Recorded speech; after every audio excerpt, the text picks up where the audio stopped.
यहाँ ये नहीं पूछेंगे हुजूर को दिखाकर, इसलिए कि जलवा देखने के बाद हर कोई पुकारेगा, अब तो कोई रास्ता ही नहीं है। लेकिन वहां सवाल के जवाब में फरिश्तों को नहीं चाहिए अभी क्या कहता है, अभी क्या कहता है ये नहीं, बोल क्या कहता था। अपोजिशन वाले तो कहेंगे हाँ हाँ लादिर, नहीं अफसोस है मालूम नहीं, मैं तो इनके लिए खड़ा होना भी नहीं चाहता था, सलातो तो सलाम पे लड़ता था, और इनके लिए तो मैं क्या बशर नूर के झगड़ों में पड़ा रहता था, गैब इतना है उतना है इसी पर पड़ा रहता था। तुम्हारा तो यही होगा, और सुन्नी मचल कर कहेगा इनके बारे में पूछते हो, हाँ मैं क्या कहता था वो कहता हूँ, सरवर कहूँ कि मालिको मौला कहूँ तुझे, बागे खलील का गुले ज़ैबा कहूँ तुझे, अल्लाह रे तेरे जिस्म मुनव्वर की ताबिश है, ऐ जाने जा मैं जाने तजल्ला कहूँ तुझे, तेरे तो वस्फ़ ऐब तनाही से है बरी, हैरान मेरे शाह मैं क्या क्या कहूँ तुझे। लेकिन रजा ने खत्मे सुखन इस पे कर दिया, खालिक का बंदा खल्क का आका कहूं तुझे। फरिश्तों से सुन्नी ये कहेगा अब तो पाए नास से ऐ फरिश्तों क्यों उठूं, अरे मर के पहुंचा हूं यहां इस दिलरुबा के वास्ते। इन बीमारियों के इलाज के लिए क्या करना है, डॉक्टर इकबाल कहता है मैंने सारी बीमारियों को भी देखा, इलाज के लिए अलग अलग दवा देना बहुत मुश्किल है, इसलिए कि जिंदगी शॉर्ट है, बीमारियां ज्यादा है, और हमारे पास दवाओं के लिए ऐसे डॉक्टर भी मौजूद नहीं, हर बीमारी का अलग अलग इलाज करे। फिर डॉक्टर इकबाल कहता है इस उम्मत के दर्द और इसकी उम्मत की बीमारी का इलाज मुझे एक ही जगह मिला, एक ही नुक्ते में मिला, एक ही पुड़िया में पूरा इलाज मिला। पूछा वो इलाज क्या है, इकबाल कहता है कि मोहम्मद से वफा तूने, कि मोहम्मद से वफा तूने, तो हम तेरे हैं, ये जहां चीज है क्या लौहो कलम तेरे। मिंबर नूर पर जलवाबार उलमाए ज़वील एहतराम, मशाइख सादात असातीन मिल्लत, हाज़रीन अहले सुन्नत व जमात, अस्सलामु अलैकुम व रहमतुल्लाहि व बरकातुहू। अल्हम्दुलिल्लाह अल्हम्दुलिल्लाहिल हन्नानिल मन्नान अल्लज़ी खलक़ल इंसान व अल्लमहुल बयान, वस्सलातु वस्सलामु अला रसूलिही सय्यिदिल इंसी वल जान व अला आलिही व अस्हाबिही ज़विल खैरि वल इहसान, अम्मा बअद, फ़अऊज़ु बिल्लाहि मिनश शैतानिर रजीम, बिस्मिल्लाहिर रहमानिर रहीम,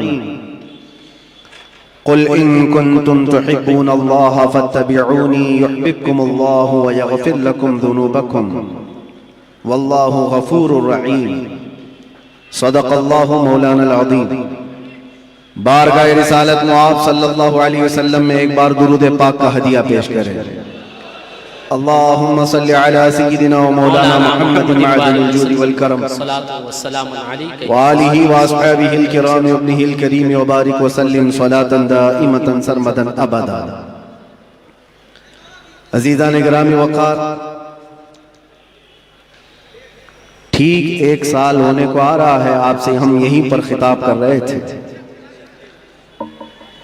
पिछले साल 28 जनवरी को आपके सामने हाजिर आया था, लेकिन रब तबारक व तआला ने साल होने के 10 दिन पहले दोबारा आपके सामने मुझे पेश फरमाया।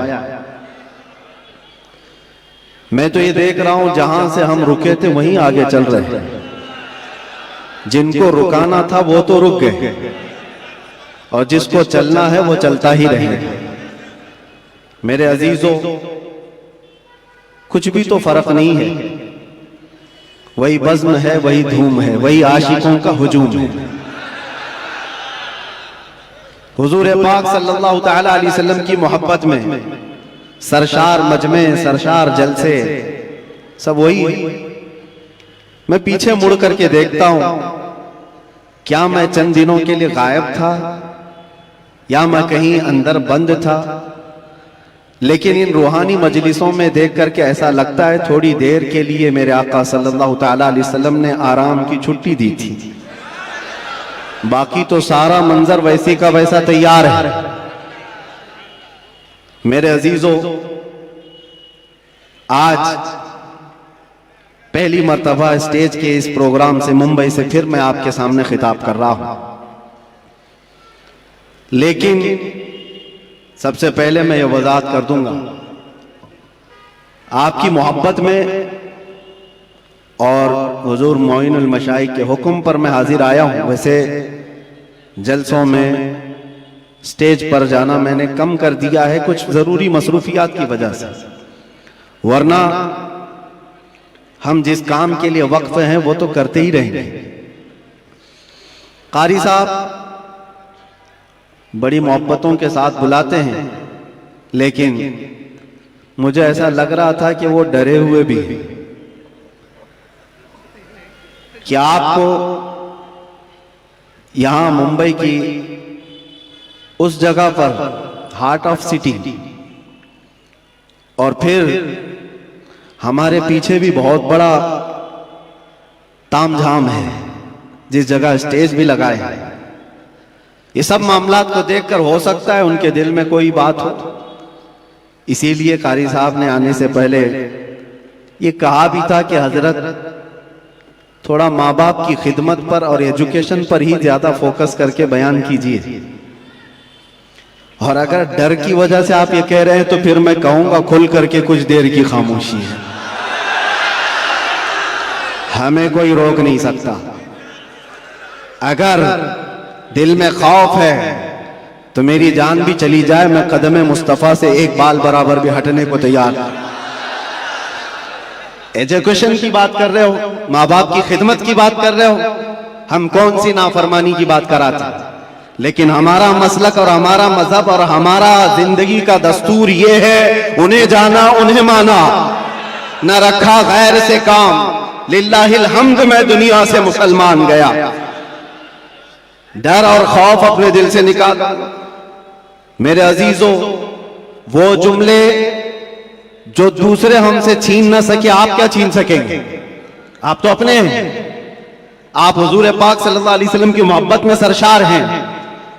मैं एक बात जानता हूं, जो हुजूर का गुलाम होगा वो माँ बाप का खादिम भी होगा, वो जाहिल नहीं रह सकता, वो इल्म के मैदान में भी शहसवार होगा। और अगर हुजूर पाक सल्लल्लाहु ताला अलैहि वसल्लम की मोहब्बत दिल में पूरी नहीं आई है, हर बुराई आ सकती है, हर बुराई की जड़ है ये। अपने दिल को खाली रखा और दुनिया की मोहब्बत से भर कर रखा है, वरना जो उनकी बारगाह में झुक गया, एक अरब ने आदमी का बोलबाला कर दिया, खाक के जर्रों को हमदोशे सुरैया कर दिया। क्या नजर थी जिसने, खुद न थे जो राह पर औरों के हादी बन गए, क्या नजर थी जिसने मुर्दों को मसीहा कर दिया। उस नबी रहमत सल्लल्लाहु ताला अलैहि वसल्लम की निगाहे नाज जिस पर पड़ी है, जमाना पहले हबशी कहता था, लेकिन अब चांद भी उस बिलाल पर रश्क किया करता है, जिसको फारस से आए हुए लोग देखते थे कि हिजरत करके आया हुआ बेघर है, लेकिन नबी पाक की गुलामी ने उन्हें सलमान फारसी बनाया। वो कौन है? जिसको अल्लाह के रसूल सल्लल्लाहु ताला अलैहि वसल्लम की खिदमत ने फारूक आजम बनाया है, सिद्दीक अकबर बनाया है, हैदर कर्रार बनाया है, जुन्नूरैन बनाया है। ये सारी निस्बतें एक मुस्तफा करीम के दामन से वाबस्ता है, और उनसे फिरे जहां फिराई कमी वकार में। एक बात ये समझ करके चले, नुक्ता हमारी गुफ्तगू का एक ही है, एक ही है, इसलिए कि मैंने जिंदगी में देखा। आप जो कह रहे हैं, यकीनन इस पर फोकस होना जरूरी है। हमारी कौम को जिहालत से निकालना, नशा से भी निकालना, कौम की बच्चियों को बेपर्दगी से निकालना, इल्म की तरफ भी बढ़ाना। लेकिन सारी बीमारियों का इलाज क्या है? एक आदमी होता है, शुगर भी है, बीपी भी है, और एसिडिटी भी है, आंखों की कमजोरी भी है, माइग्रेन भी है, पता नहीं क्या क्या बीमारियां लेकर बैठा है। और इन सब बीमारियों के इलाज के लिए हर एक जगह एक स्पेशल डॉक्टर है, वो अपने अपने फन का माहिर है। हार्ट की बीमारी का एक अलग डॉक्टर, कार्डियोलॉजी, किडनी का अलग है, नेफ्रोलॉजी, सबके पास जाना पड़ेगा, इसका इलाज अलग करो, इसकी दवाइयां अलग करो। डॉक्टर इकबाल ने कहा था, मैंने अपने कौम की बीमारियां देखी, ये ज़वाल पजीर है,